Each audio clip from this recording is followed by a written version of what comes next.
The air in the room moments before had been warm, filled with the comfortable buzz of family chatter and the scent of my mother's famous pot roast.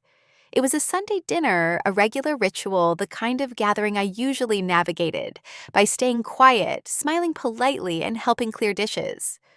I was the quiet one, the reliable one, the one who preferred to be in the background. It was a role I had perfected over the years. My younger sister Sarah was holding court in the living room, laughing loudly, sharing stories about college life soaking up the family's attention like a sunflower.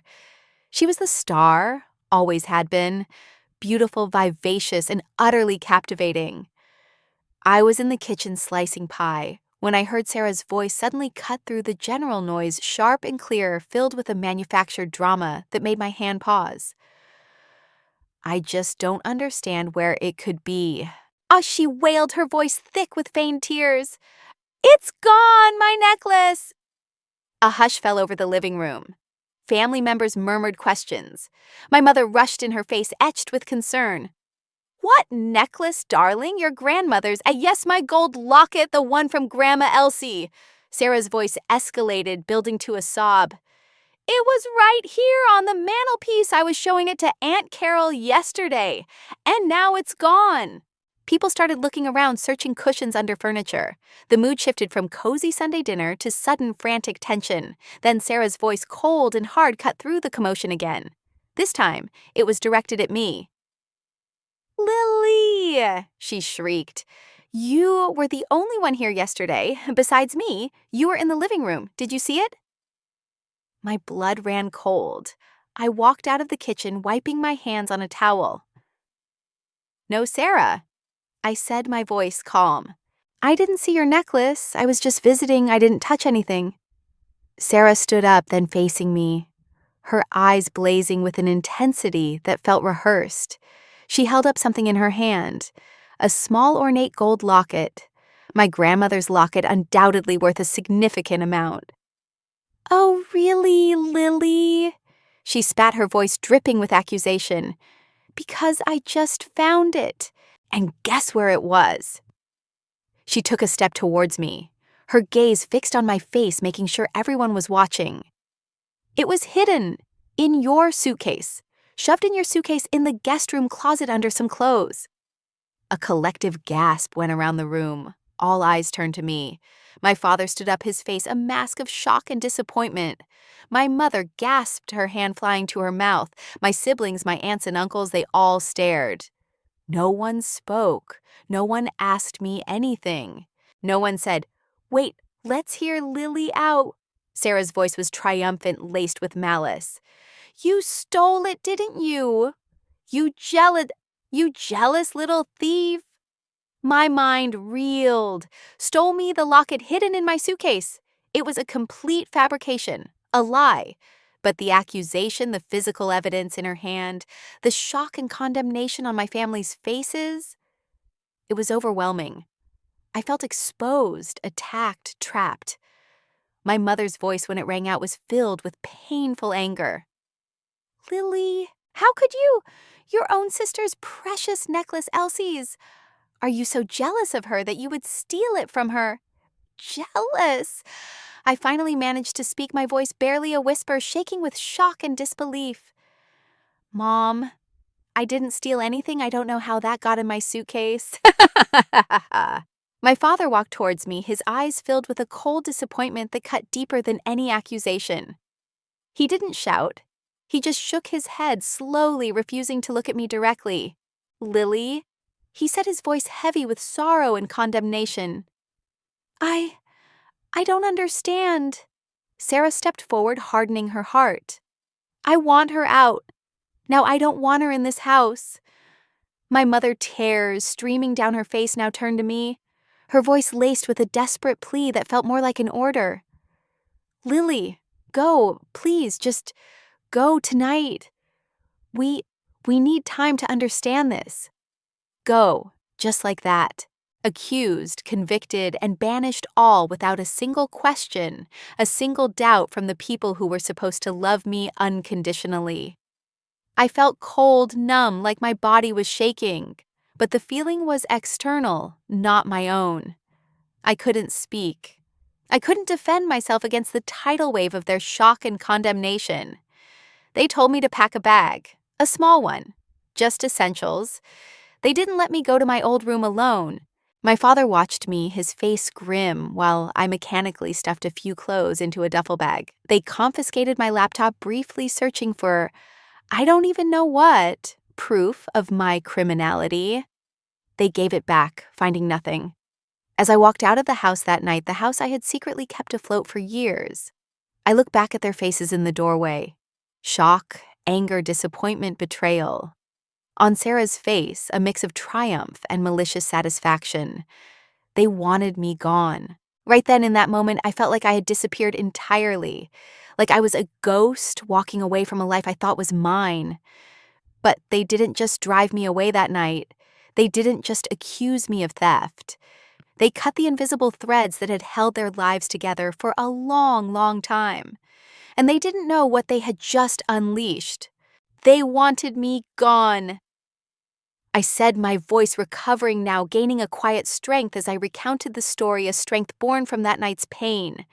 And for a moment, I felt like I was, but they didn't just chase a person out of their house.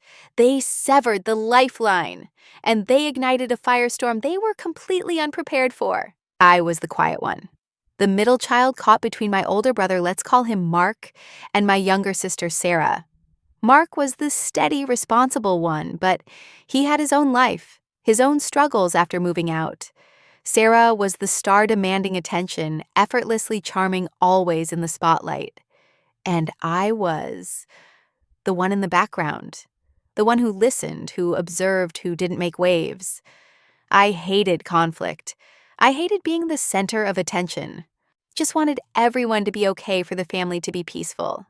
It was a deep-seated desire born from years of witnessing small arguments escalate into shouting matches. This need for peace, combined with my quiet nature, led me to take on a role I never explicitly chose: the invisible helper, the one who fixed things without being asked, the one who saw problems and quietly solved them.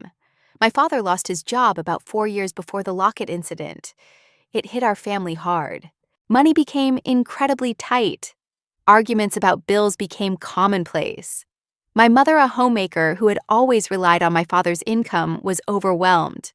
My brother Mark had his own young family to support. And Sarah was just starting college, excited about her new life, oblivious to the financial storm raging at home.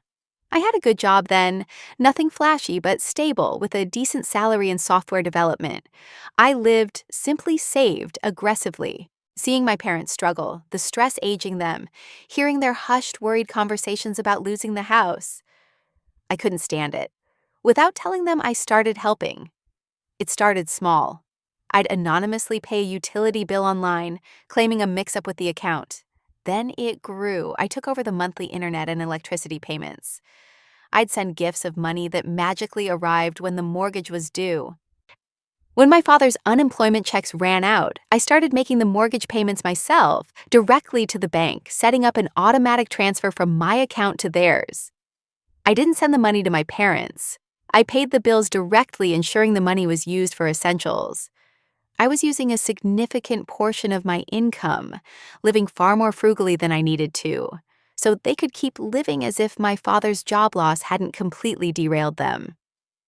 And Sarah. Sarah's college life wasn't cheap. Tuition, books, living expenses, social life. My parents were constantly stressed about how to pay for it all, dipping into meager savings, taking out small loans.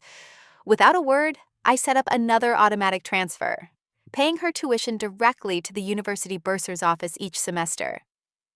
I sent her money for books, for rent, for everything she needed to live comfortably, to enjoy college life without a worry in the world.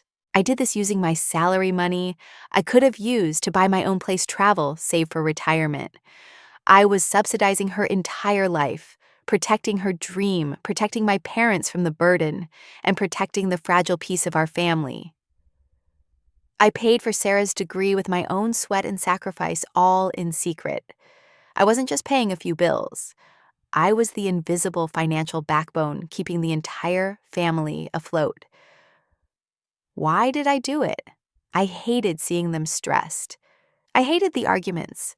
I genuinely believed I was helping preserving the family unit, buying them time to figure things out, ensuring Sarah had the future she wanted. I didn't need recognition. I just wanted the peace, the stability, the illusion of normalcy for them. I truly believed that keeping my support a secret was the best way to achieve this. Meanwhile, Sarah was living her best life. She was popular, posting endless photos of parties, trips, new clothes on social media. She excelled academically too. She was smart, but she had no idea, not really, about the financial tightrope my parents walked, or the fact that her carefree existence was built entirely on my quiet sacrifices. Despite my financial support, the family's underlying perspective of me didn't change. I was still the quiet one, the responsible one, maybe a little boring. Sarah was the exciting one, the one with a bright future, the one everyone talked about. They accepted my help with the odd small task of favor here or there, but they didn't see me as a capable adult with her own life, her own aspirations. They saw the girl who was good with computers, the one who always said yes, the one who didn't need much. Sarah's accusation wasn't random. It wasn't a misunderstanding. As I later learned, it was a deliberate, malicious act. Sarah knew, or at least suspected, that I was helping financially, though she might not have known the full extent. She saw my stability, my quiet independence, and perhaps she resented it. She was the star, but I had a foundation she didn't understand, a control over my own life. She lacked, despite her popularity. My mother's words at the dinner, your mother's voice when it came, was filled with a heartbroken fury. How could you? Your own sister's precious necklace from Grandma Elsie, are you so jealous of her that you would steal from her? Sarah was jealous of something deeper than a locket. She was jealous of my quiet competence, my hidden strength, the fact that I didn't need their validation in the way she did. She wanted to cut me down to size. She wanted to expose a flaw, something ugly beneath my calm surface. She wanted to hurt me publicly, irrevocably. The locket wasn't the goal. The humiliation was. And the added bonus, getting me out of their lives, removing the quiet observer who saw too much, who knew too much about their financial precariousness and her own dependence. There might have been something more. Perhaps Sarah had made a mistake, a serious one, at college. Academic misconduct or a legal issue or significant debt. That was about to be exposed. Accusing me of theft and getting me banished was a perfect distraction, a way to shift the family's focus and concern away from her own potential troubles. It created chaos that she could potentially navigate more easily without my watchful eye or questioning nature. Her motive wasn't just jealousy, it was self-preservation achieved through my destruction. That night leaving the house, I felt cold, numb, but beneath it a flicker of something new, anger, and the absolute certainty that I could no longer allow them to walk over me. I went straight to my friend Mia's apartment. Mia was the kind of friend everyone needs, kind, practical, and fiercely loyal. She opened her door at 9 p.m., took one look at my face and the small bag in my hand, and simply said, "Living room couch is made up. Tell me everything when you're ready." No questions, no judgment, just unconditional support. That same night, sitting on Mia's couch, the shock wearing off, replaced by a dull ache and a cold fury, I logged into my online banking. Automatic payments, mortgage, electricity, internet, Sarah's tuition, Sarah's allowance, click, click, click, cancel, cancel, cancel. It hurt severing those ties, knowing the chaos it would cause. But it also felt like reclaiming control, taking back not just my money, but my life, my future. I had poured years of my financial life into their stability. Now that faucet was shut off. The consequences were swift. Within 10 days, Mia's apartment, with its steady power and internet connection, felt like a sanctuary compared to what I knew was happening at home. My phone, usually quiet, started buzzing. Texts from my mother. "Evelyn, did you pay the electric bill? It's overdue." "Internet is down, is yours." Okay, confusion. They genuinely didn't know. By day 14, panic had set in. Hysterical voicemails from my mother. Evelyn, we know it was you. You were paying the bills. Why did you stop? The bank called about the mortgage. You have to fix this. You can't just abandon us. The realization had finally dawned on them. The quiet one, the one they thought was just there. She was the one who had been keeping the lights on. My mother's visit to Mia's apartment 2 days later was a spectacle. Pounding on the door, shouting my name, hurling accusations of being heartless, ungrateful, selfish. You did this deliberately. You planned this. You ruined us. It was the full force of their entitlement and anger unleashed, raw and ugly. Mia, protective and calm, handled it beautifully, not letting her in, telling her I wasn't there, promising nothing. Their desperation was my painful validation. But the truth about the locket still hung over me, a false accusation I hadn't cleared. And then a message arrived.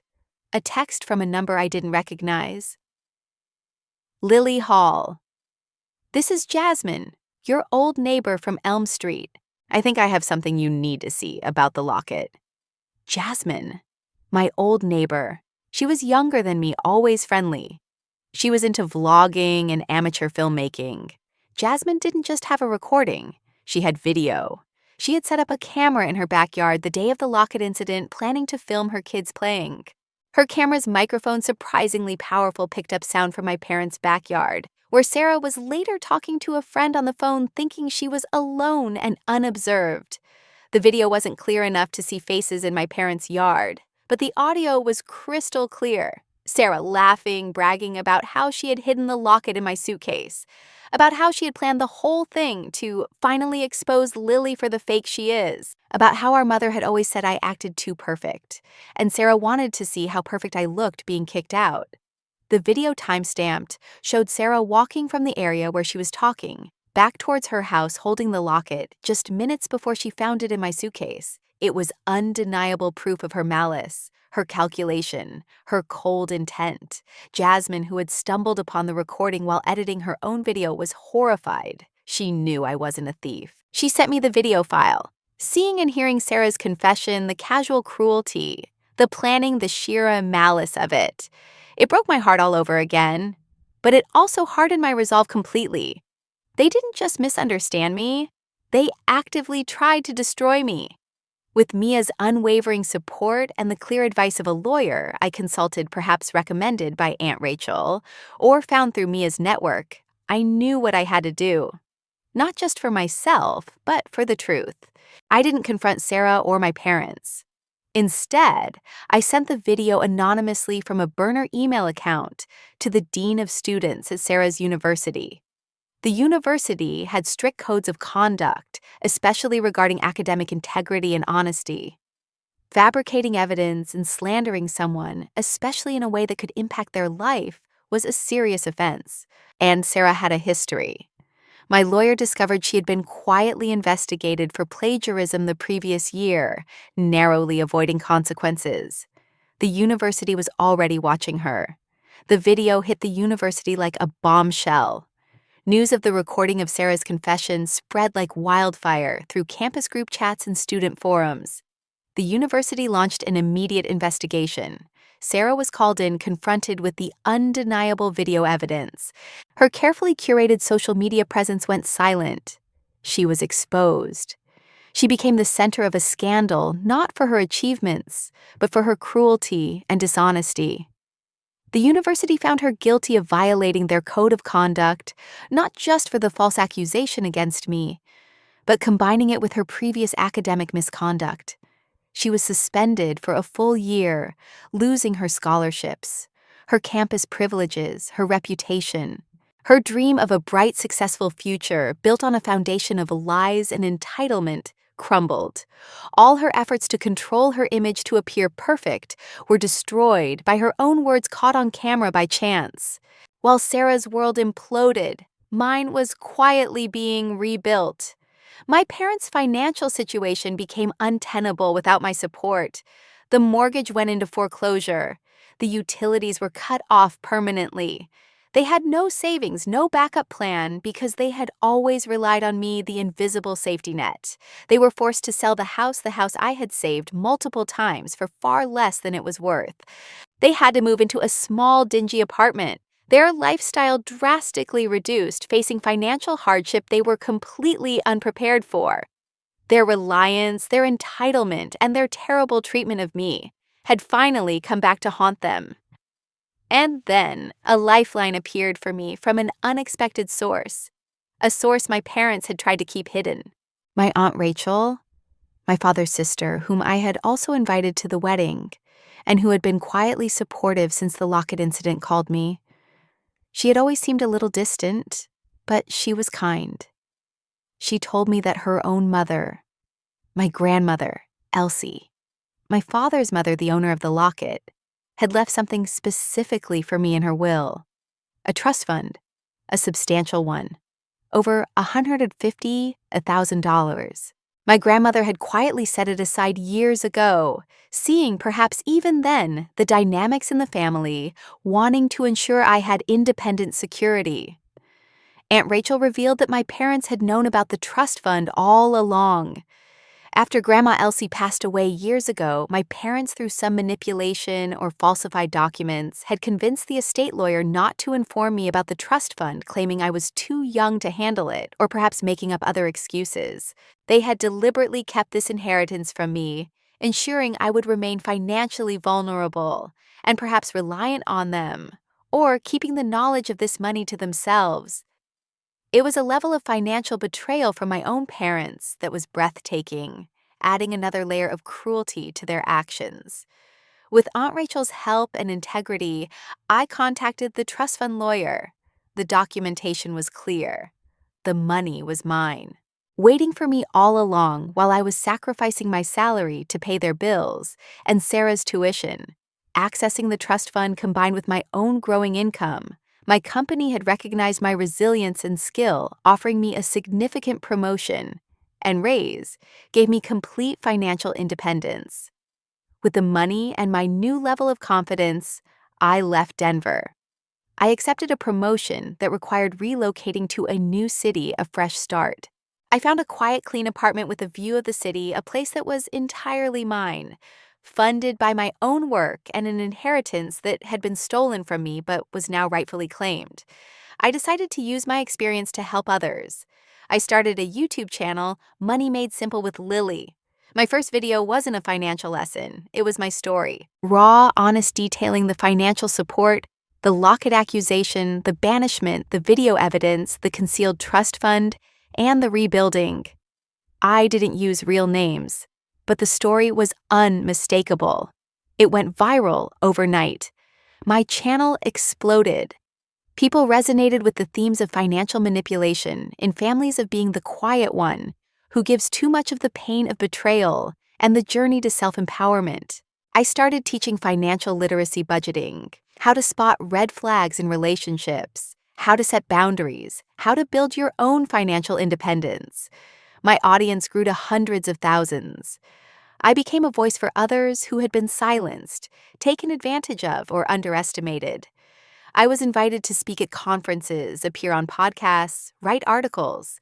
My painful experience became my purpose, a way to transform my trauma into a source of strength and help for others. My old family, the ones who kicked me out, who stole from me, who lied about me, who hid my inheritance, they watched from a distance. They saw my channel, my success, my growing platform.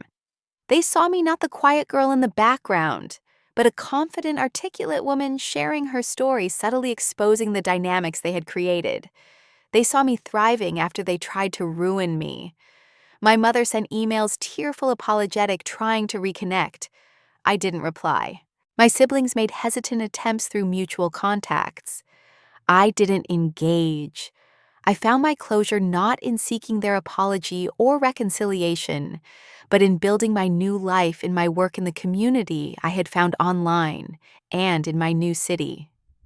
I found peace in my quiet apartment in the knowledge that I was free from their expectations, their manipulations, their chaos, free from the need for their approval.